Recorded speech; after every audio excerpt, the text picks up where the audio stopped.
Gracias por continuar con nosotros compartiendo todas estas informaciones y como le anunciamos, vamos a analizar de manera tranquila lo que fue la decisión primero del presidente de la República de dejar sin efecto la reforma fiscal y lo más importante, ¿qué viene a partir de ahora? ¿Cuáles cosas deben o no cambiar? Me acompaña el economista Antonio Siriaco Cruz. El Cruz es coincidencia del apellido. Es decano de la Facultad de Economía de la Universidad Autónoma de Santo Domingo. Antonio, gracias por acompañarme. Gracias, Napoleón, por tu gentileza de invitarme a tu programa En Contexto.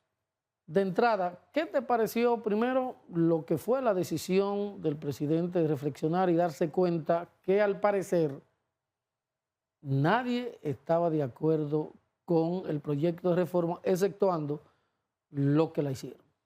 Mira, yo pienso que la decisión del señor presidente de la República de retirar ese proyecto de ley de modernización fiscal, yo creo que fue lo correcto. La gran mayoría, por no decir algo bastante plebiscitaria, de las propuestas de ese proyecto, anteproyecto de ley, básicamente fueron rechazadas por la población en sentido general y por los sectores, ¿no? Sectores económicos, muchos de ellos que se veían afectados.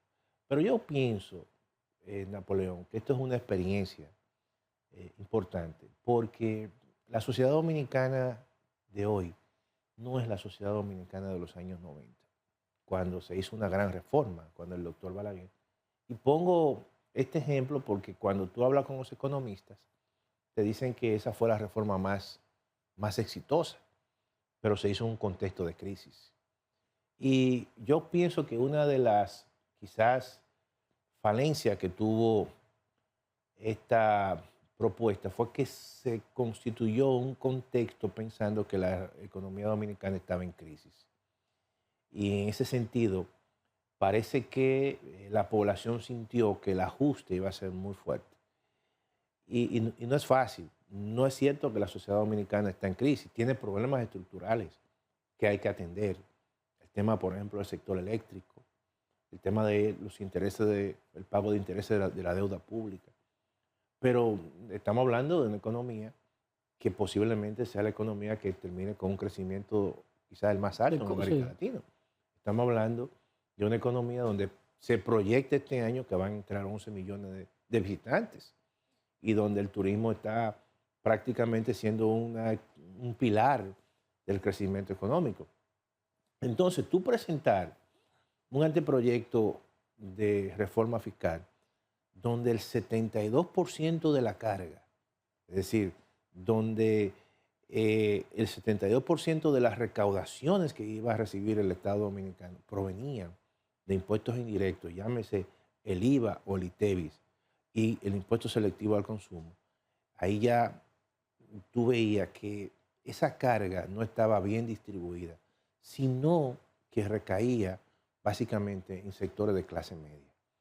De manera que cuando de repente la población que tiene más información hoy en día, que lee, que hay más periódicos, que hay más economistas, más periodistas con cultura económica, que hay mucho más artículos que se escriben en los periódicos de circulación nacional y en las redes sociales, estaban más informados y vieron que una parte importante de esos impuestos iba a recaer precisamente en sectores de clase media.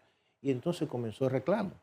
Comenzó el reclamo a través de las redes sociales, a través de los medios de comunicación masiva, pero también a través de las vistas públicas del Congreso Nacional. Y los cacerolazos, claro, manifestaciones, claro, el preludio de protesta. No, y cacerolazos en sectores básicamente de la clase media alta. De la clase media alta, porque yo recuerdo, no hace tanto, yendo por el supermercado El Nacional, que queda en la zona de los Cacicazgos, cerca de ahí, y yo escuché una cantidad de cacerolazo, una cosa impresionante en esa torre Y yo decía, pero ven acá, esta gente se está viendo afectada. Es decir, que la sociedad dominicana de hoy es una sociedad que hay que darle participación. Y yo creo que si hay un elemento que hay que tomar en consideración, Napoleón, en este proceso, es que las reformas tienen que partir del principio del gradualismo, tomando en consideración que la economía dominicana no es una economía que está en crisis. Y pienso yo que aunque en algún momento se pueda presentar esta reforma o este proyecto, pero ya consensuado, pero queda un camino que yo creo que lo que va a hacer el gobierno básicamente es profundizar los procesos de racionalización del gasto público. Por ejemplo, en ese mismo proyecto, Napoleón, en las primeras partes se plasmó el tema de la racionalización del gasto público a través de fusión de algunos ministerios importantes, instituciones, y eliminación de instituciones, y además también de la aplicación en el año 2025 de la Ley de Responsabilidad Fiscal, que implica cierta contención del gasto público, básicamente del gasto primario, y eso yo creo que es el mecanismo que le queda al gobierno ahora, en lo inmediato, para tratar de ver si mejora la eficiencia del gasto público y sobre esa base recaudar, por lo menos en el tiempo, como dijo el señor presidente, básicamente hasta 25.000 millones de pesos. Claro, esa no es la solución. La solución a problemas estructurales, como te he mencionado, como el caso del déficit del sector eléctrico, que para el año 2025 prácticamente se van a transferir casi 90.000 millones de pesos. Y además que el pago de intereses de la deuda pública para el año 2025 va a sobrepasar los 300.000 millones de pesos. Solamente en esos dos renglones estamos hablando que es un monto que sobrepasa el déficit de las finanzas públicas. En esos dos montos sobrepasa el déficit de las finanzas públicas, que para el año 2025 será de 254.000 millones de pesos. Entonces, para que tú veas la magnitud, evidentemente, de lo que se requiere. Y no es verdad que en un año se iba a resolver ese tema. Por eso yo entiendo que hay que partir del principio del gradualismo sobre la base de mejorar la eficiencia, de ir incluso, que también es un elemento que el gobierno pienso yo, aplicar, es el tema del combate a la evasión fiscal. Que hay que decir lo siguiente con respecto a eso. Cuando tú calculas los niveles de evasión del ITEVI, en el año 2017, en un estudio que hizo el Ministerio, la Dirección General de Impuestos Internos, se hablaba con los mismos instrumentos que ellos utilizaron de un 43%. Hoy en día, con esos mismos instrumentos que ellos han utilizado, esa evasión está en un 35%, es decir, que ha habido una baja. Y yo creo que ahí se dio un dato que yo creo que no era el correcto. Se hablaba de una evasión del ITEVI de casi un 47%, cuando en realidad ha habido una mejoría en la eficiencia recaudatoria y en los mecanismos que ha estado utilizando la Dirección General de Impuestos Internos para la evasión. ¿Qué provocó la irritabilidad desde tu punto de vista como economista? Claro, y también como un economista con vínculos sociales, porque tú tienes una participación muy activa en la Universidad del Estado, donde es más abierta la sociedad dominicana? Mira, lo primero que hay que tomar en consideración... Por ejemplo, la gente pensaba que el ITEVIS se iba a reducir del 18, por ejemplo, al 14, aunque se ampliara la base. Claro. Mira, nosotros hicimos una propuesta, pero yo te la voy a ir respondiendo por partes. Cuando hablamos de reforma fiscal, Napoleón, al final son reformas que tienen que... es economía política todo esto, porque los intereses inmediatamente confluyen y cada quien está tratando de que no se le toque. Entonces, cuando tú, en una sociedad como la sociedad dominicana, que todavía es una sociedad de salarios bajos. Tú, la canasta básica, tú pones una parte importante de productos de consumo básicos a pagar ITEVI, pero no a pagar un ITEVI reducido, sino sencillamente a pagar un ITEVI que en muchos casos era un 16 y ahora tú lo subes a un 18. Oye, tú le estás dando básicamente en los bolsillos a la gente. A la gente de clase media baja, y que incluso los niveles de compensación a través de los incrementos en tarjeta quizás no iban a ser lo suficiente. Entonces, eso es un tema que yo creo que eso fue lo que en cierta manera generó una irritación generalizada y una crítica generalizada, porque generalmente si tú hubieses dejado exenta la canasta básica tal y como está, a lo mejor tú dices, bueno, la población dominicana no va a echar el pleito por los hoteleros, no va a echar el pleito por los industriales, ¿verdad? Pero se tocó eso, inmediatamente entonces otros sectores se montaron en la ola y dijeron, pero vean que a mí me van a tocar, a mí también, a mí también. El IPI que la gente ni cuenta se daba que eso existía. Eso existía, pero el tema del IPI, porque también hay un tema ahí. Que es el impuesto a la propiedad. A la propiedad inmobiliaria. A la propiedad inmobiliaria. Pero también hay un tema de revalorización. Ahí. Pero en el caso del IPI, que tú tenías que el monto exento ahora mismo es de 9 millones. 9 millones, sí. Cualquier apartamento te puede costar 8 millones, un apartamento de clase media. Entonces esa persona no pagaba IPI. Bueno, muy bien. De repente, tú bajas el monto exento de 9 millones, lo bajas a 5 millones. Entonces, esa persona que tenía un apartamento de 8 millones va a pagar por esa diferencia entre 8 menos 5, va a pagar por 3 millones y va a pagar el 1%. Es decir, va a pagar 30,000 pesos, que antes no pagaba. Oye, y eso sin tocar a aquellos que pudiesen y tienen 2 viviendas, supongamos de 8 millones, eso van a pagar obviamente el doble, van a pagar 60,000 pesos. Entonces, también ahí hubo un error porque no se le dio opción de la diferenciación de tasas. Tú dices, mira, si yo el monto exento lo bajo, pero déjame poner 3 tasas. Poner una tasa de 0.5, 0.75, no, 0.25, 0.5. Donde usted vive no paga, si vale 10 millones. Sí. Pero si la tiene alquilada. Claro, pero no se le dio esa opción.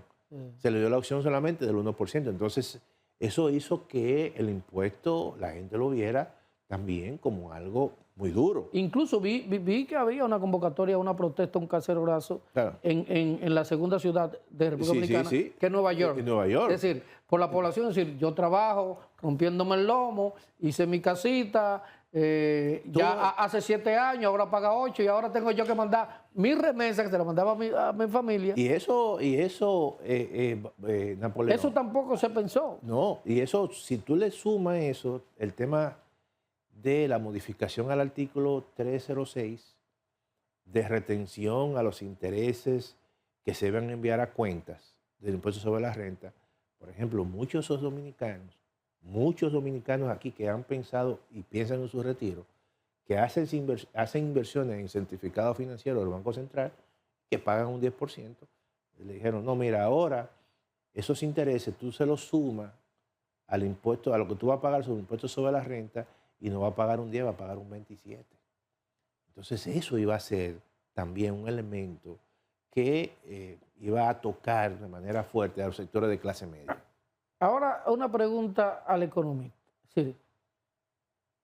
¿Los economistas no ven esa realidad social que golpea a la gente o solamente el número 3 por 3 son 4 más 2, 16? Mira, yo vengo de una formación. Y te lo digo. Y por eso te estoy preguntando, porque tú eres economista. Claro, si es fría. Yo vengo de una formación donde en la currícula a mí me dan economía política. Sí. Y eso es importante, porque al final la economía se liga con la política.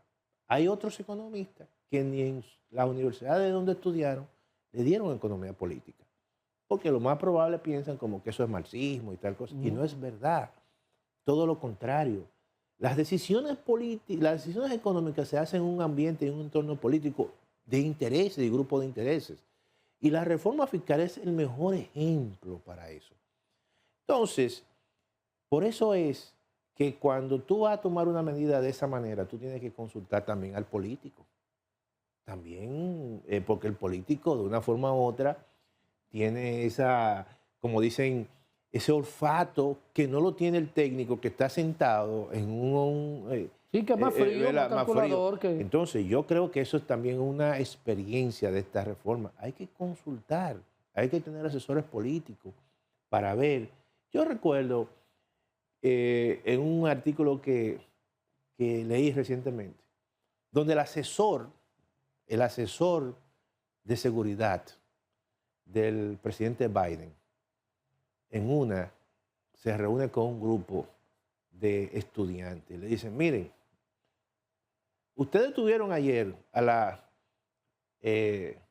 secretaria del Tesoro, a Janet Yellen. Y Janet Yellen vino a hablarle fue de economía y macroeconomía. Ahora no. Yo le vengo a hablar a ustedes de la alta política y la economía, que es la geopolítica y geoeconomía. Yo le voy a hablar a ustedes del peligro que representa China en términos económicos y en términos políticos. Uno tiene también que tener esa visión de la política.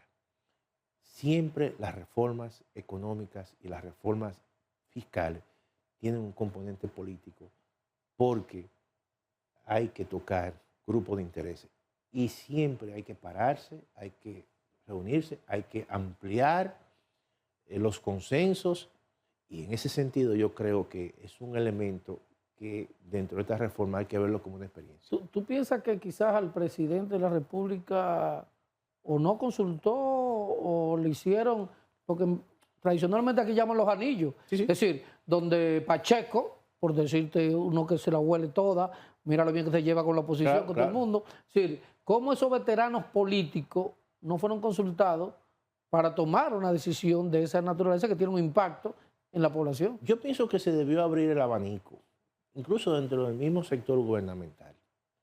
Porque en el mismo sector gubernamental hay posiciones un tanto diferentes, ¿no? Aunque confluyen, pero hay personas que tienen una sensibilidad social más que otra.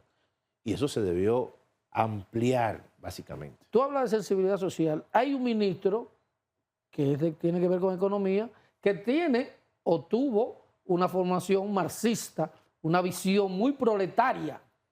Y no lo oí personalmente a Pavel Issa opinando en eso, ni siquiera en la semanal, donde se hizo el anuncio, se le dio un turno. Porque yo creo que lo más probable no tuvo la responsabilidad o no le dieron la responsabilidad para básicamente... No, pero quizás el tema de diversificar la oferta. Pero eso que tú has dicho también a uno le llama la atención, le llamó la atención. O sea, cómo precisamente una persona o el ministerio, que el ministerio tiene esa sensibilidad. Te voy a citar otro, Seara Hatton, claro, que tuvo el PNUD, que el mismo grupo, que siempre te habla de eso. A uno le llama la atención esa parte que el profesor Miguel Seara Hatton, yo no lo vi como muy activo en esos aspectos, pero yo creo que hay una gran oportunidad ahora, pienso yo, de incorporar un equipo más amplio, con una visión, vamos a decir, más social o más humana, como le llamarían precisamente ese grupo, y partir del principio, que es muy importante, Napoleón, de la gradualidad. La economía dominicana no está en una crisis. Si tú quieres recaudar los 122.000 o 140.000 o lo que sea un horizonte temporal, no es verdad que tú de golpe y porrazo tú vas a cerrar la brecha. ¿Por qué? Porque la sociedad dominicana ha cambiado, no es la sociedad de los años 90. Y yo creo que esto es una sociedad de clase media donde precisamente tú tienes que buscarle mecanismos de compensación a sectores de clase media. Ustedes tienen o tenían una propuesta que la pusieron sobre el tapete. Claro. Parece que no se le escuchó mucho. Si el presidente le llama, ¿estarían dispuestos ustedes a hacer su aporte? Claro. Para eso nos gustaría que profundicemos sobre esto cuando retornemos. Ya regresamos.